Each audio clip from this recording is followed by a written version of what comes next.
คลิปเดียวเครียดไปเบิ่งมื้อนะ มีข้าวกับเกียด โดย ไผเป็นยัง ผัว ได้หลายบ่ บ่ได้หลาย พอได้กิน โดย อืมสะพรวิไลบ่ได้มาลินน้ำบ่ บ่เห็น บ่ให้เลยตั้งแต่พุ่นแล้วบ่ให้เลย โดย อืมเพิ่นได้นอนเฮือนใหม่เลยบ่เห็นเนาะบ่มาลินน้ำหลานเลยเฮ็ดหยังเฮ็ดเรือนครัวก่อนบ่เลยเฮ็ดห้องน้ำ เห็นห้องน้ เฮ็ดห้องน้ำ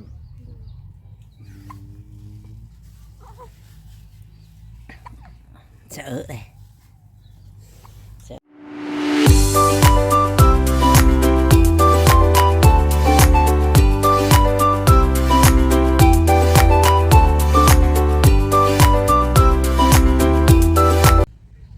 สวัสดีและสบายดี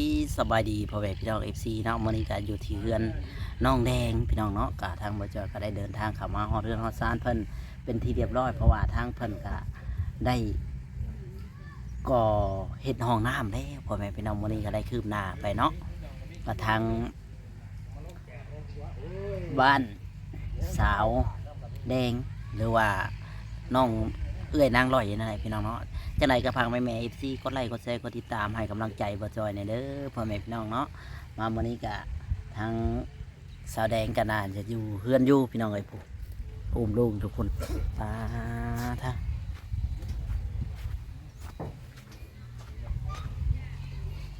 สบายดีสาวแดง ำสบายดี ใช้บาทนี่ต่าง สาวแดงลูกเพิ่นให้เลยนี่แหละพี่น้องเอ้ยเจ้าอีเห็นหุ่งหรือบ่ได้ให้บ่ได้เมินตาขึ้นผ้านะบ่ มือคือเก่าแล้ว เมินคือเก่าใส่ยาใดใส่ยานั่นบ่ลีนมันนะใส่ยาแหล่ ใช้น้ำมึก ผัวไปทางไหนได้ผัวบ่ใช่ ไป เด้ เบิ่มพูดดิ โอ้เฮ็ดไปหยังนะระบักต้นไม้บ่ ไปเบิ่มมาออนดอก ผัวสบอ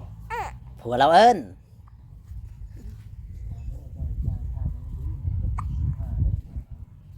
ผัวเอิ้นไป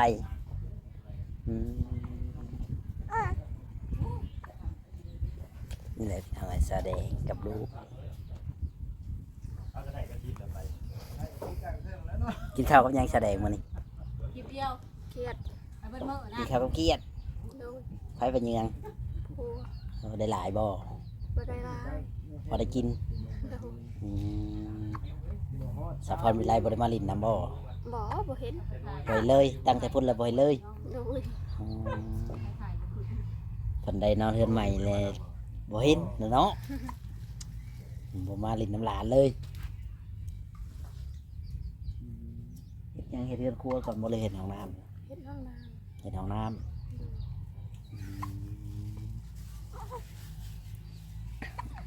เสอะเลย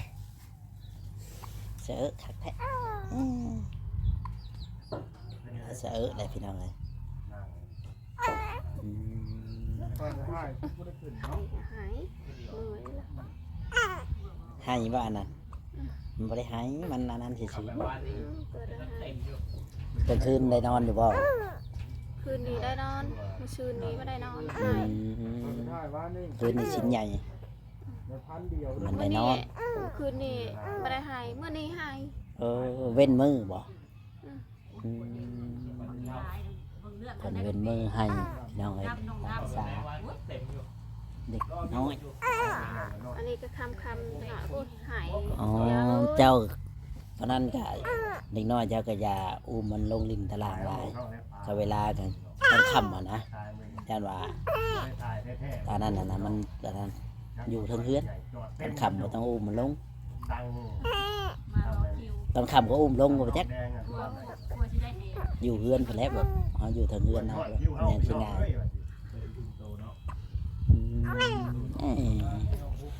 เอาแต่ลูกดูอุ้มมึงเนาะบ่ได้เห็ดเลยใช่เราคนแเราจะกินนมยัก โอ้ยเบิ่งทองมันดู เออ ทอง กินแต่นมเนาะแหล่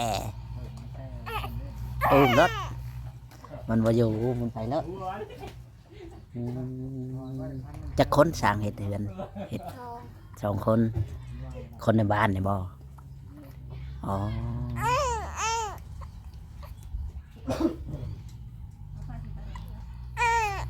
เพื่อจะเอาไปตัดไปอย่างตัดไม้นะฮะนะอ๋อนี่แหละพี่น้องไอ้สาแดงโอ้ลูกเราหายให้เอาแล้วลูกไปตามผัวแล้วกัน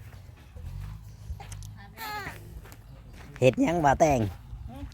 เห็ดหยังสบายดี สบายดี หาหยังกันน่ะ นี่เจนี่จะไปซื้อ ไปแจ๊ซื้อได้ คือรถซื้อน็อตโอ้ ที่ไปไปเทจักรไร แทกแล้ว ยัง แทกอยู่วันไหน มีฮันเวียดนี่ดิ อ๋อต้องเอาไปแทกอยู่พุ่นเลย เรา อ๋อไปซื้อมาเห็ดห้องน้ำนี่บ่ เราใส่จักรนี่ อ๋อใส่จักรจะบักต้นหยังอันนั้นน่ะ จนลุงบก อ๋อเจ้าชีเลื่อยเห็ดอันนี้บ่ บ่แม่นนะบักไว้แต่หึงแล้วยันมันลมพัด อ๋อ ตัวนี้มันหูน้อยนี่เห็นบ่ ไปวัดเอาอย่างชื่อจักร ใช่ตัวนี้บ่ถึกนี่ โอ้ มันถึกรถใหญ่เด้ อืม อันนี้รถน้อย นอนน้อยนอนใหญ่ ให้สร้างเขาเบิ่งอีก ไปหาเบิ้งขามันสิถือกัน มันน่า ได้นี่อันหนึงรถน่ะ ที่อ่ะมันใช้บ่ได้เลย ใส่ได้อยู่แต่นี่ตัวนี้บ่ได้ใส่ลิ้นเจ้าก็ซีดเอาอีก ปื้ ปื้อ เปลือง มันปื้อ มันก็เปลือง จะเปลี่ยนอันนี้ก่อน ไปไปเปลี่ยนนี่แหละพี่น้องเลยทำเงินสาวแดงเนี่ยลูกเพิ่นก็ได้ ไปเบิ่งเพิ่นอันนั้นห้องน้ำพี่น้อง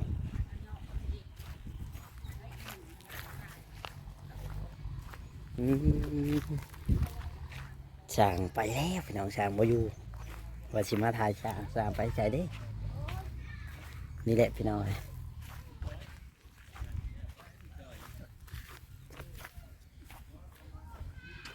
เอ้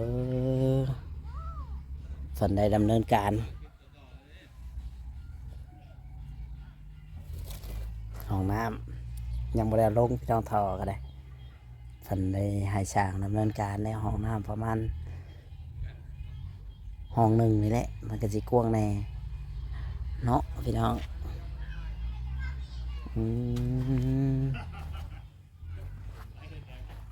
นี่แหละพี่น้องเลยทางสร้างเพิ่นก็ดำเนินการต่อไม้ต่อขอกตากะมาแล้วเนาะก็ดีใจน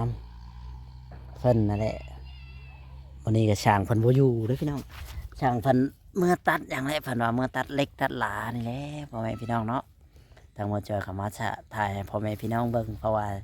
ถ่ายแสดงกับลูกเพิ่นก็บ่อยู่พี่น้องเนาะก็อ่อนแอดให้เพิ่นแอบพนะพี่น้องเด็กน้อยเพิ่นแอบเพิ่นหยังนะมันก็เลยแบบอันนั้นแน่พี่น้อง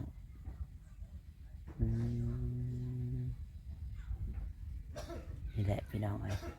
ก็ดีใจนำน้องแดงหรือว่าครอบครัวเพิ่นอะไรพี่น้องเนาะก็ฝากพี่น้องเป็นกำลังใจให้เพราะว่าเฮาก็เห็นมื้อนี้ก็เพิ่นก็สิก็เอาเพราะว่าเอาเสาไม้แดงคักเลยพี่น้องเสาไม้แดงอย่างดีเลยแหละเนาะมาถ่ายมาให้พ่อแม่พี่น้องเบิ่งหรือว่าทาง FC เนาะที่ว่า FC น้องแดงอะไรมาถ่ายเพิ่นเบิ่ง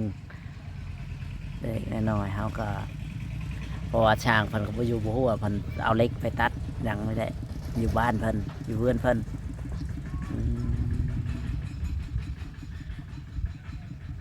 ถือว่าโอเคอยู่เนาะเพิ่นก็เฮ็ดห้องน้ำแล้วก็เฮือนครัวน่าสิต่อตรงนั้นเฮือนครัวต่อกับเฮือนใหญ่คิดว่านะพี่น้อง นี่แหละก็มารีวิวสร้างบ่อนงมาแล้ว นี่แหละพี่น้องเลยอืม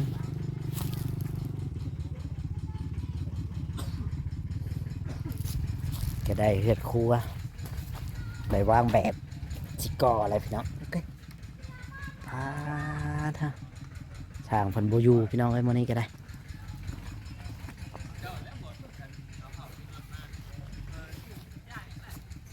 ไม่ตอกขอบตาพี่น้องเอ้ย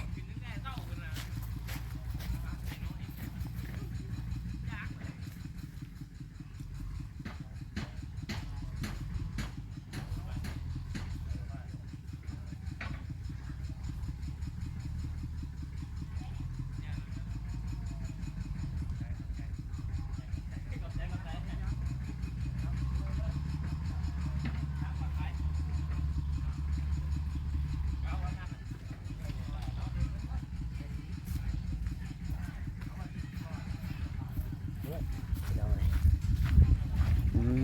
มแห่ชายไม้ตอกขอบตาแล้วพี่น้องเอ้ยเออมาแสดงความยินดีนำ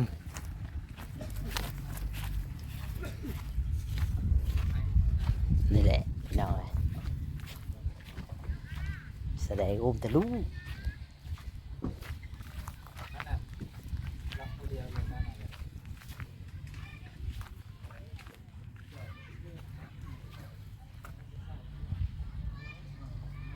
เออนี่พี่น้องหินชายไม้โอ้ไม้48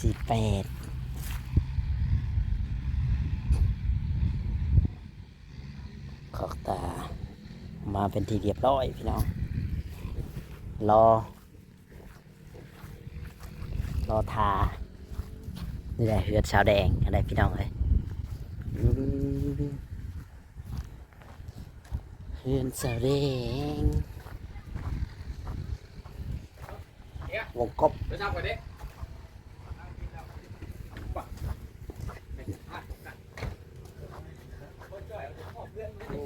อ๋อเพื่อนมาแล้ว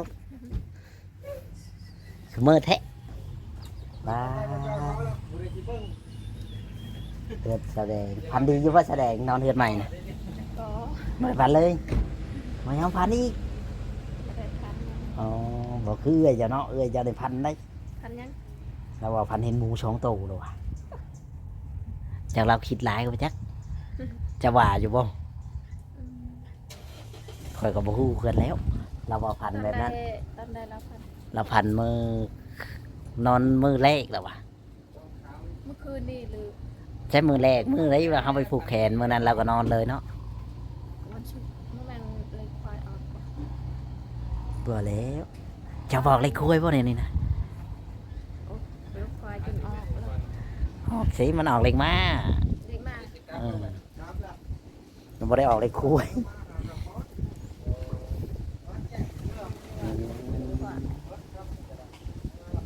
นี่แหละ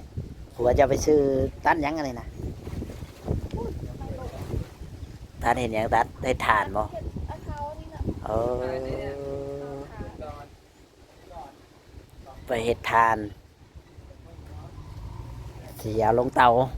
คือลำมันก็ใหญ่ต้นมันได้มันก็ใหญ่เนี่ย เอาต้นนั้นนี่ซ้ำนี่เดี๋ยวซ้ำนี่ อ๋อเอากิ่งเอางามันนั้น โดน โอ้แต่ต้นมันน่ะสิเลื่อยเอาบ่ต้นต้นใหญ่ๆอ่ะนะ ตัวนั้นน่ะ ปะ โดน อ้าว เอาแต่ซ้ำนี่ เอาแต่กิ่งเอาแต่งามัน โดน อืม มันใหญ่ เอาแต่กิ่งแต่งามันพี่น้องเลยนี่แหละทางเฮ็ดซะเลยสังกะสีอย่างนี้ครบเรียบร้อยแล้วเนาะห้องน้ำเรือนครัวโอ้เรือนครัวจะตั้งบนตั้งทางนี้ โดนซ้ำนั้น ทางนี้ โดน อ๋อพอดีเอาลงจังหัดจะเข้าไปเลย อืมนี่แหละพี่น้องเลยเนาะก็ถือว่าได้ดำเนินการต่อแล้วก็ดีใจนะสาวแดงเพิ่นทางเรือนครัว แล้วก็ห้องน้ำเพิ่นอะไรพี่น้องกันยินดีกับเพิ่นนั่นแหละจังใดก็เรามาเจอกับมาเยี่ยมมายามมาให้กำลังใจเพิ่นนั่นแหละพี่น้องเนาะหลังจากได้เพื่อนใหม่ก็มีสิ่งดีๆเข้ามาเรื่อยๆบ่ขาดชาอยู่พี่น้องเลยเนาะ ฉันก็ได้ทั้งเฮือนครัวแล้วก็ห้องน้ำจักห้องแล้วห้องน้ำเฮ็ดห้องเดียวบ่ ห้องเดียว อ๋อเฮ็ดห้องเดียวนี่แหละพี่น้องเฮือนครัวห้องน้ำของทุกอย่างครบหมดแล้วพี่น้องเอ้ยนี่แหละพี่น้องเอ้ยเนาะทางจอยก็ได้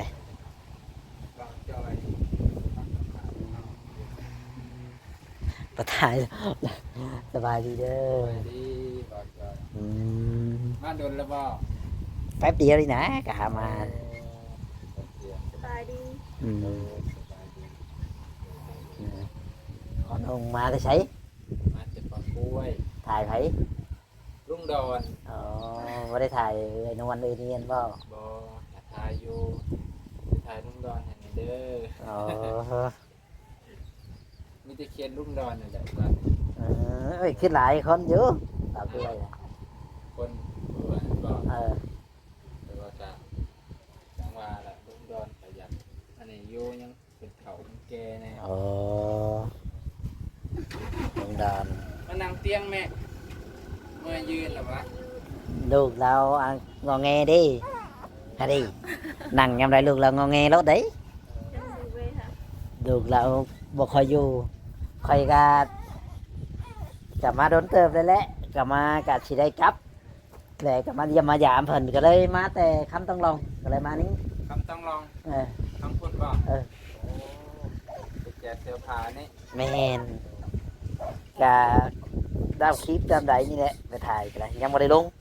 หมู่เลยลงหมดแล้ว แน่ ลงบ่ทัน เอา นี่แหละ สิลายไป อืม ต้องลองเนาะ หลายโอเคชาวคลิปนี้ก็สิบ่มีอย่างไรขอจบคลิปไว้ก่อนสิมือกันเดินสบายดีแสดงอยู่ดีมีแฮงโดย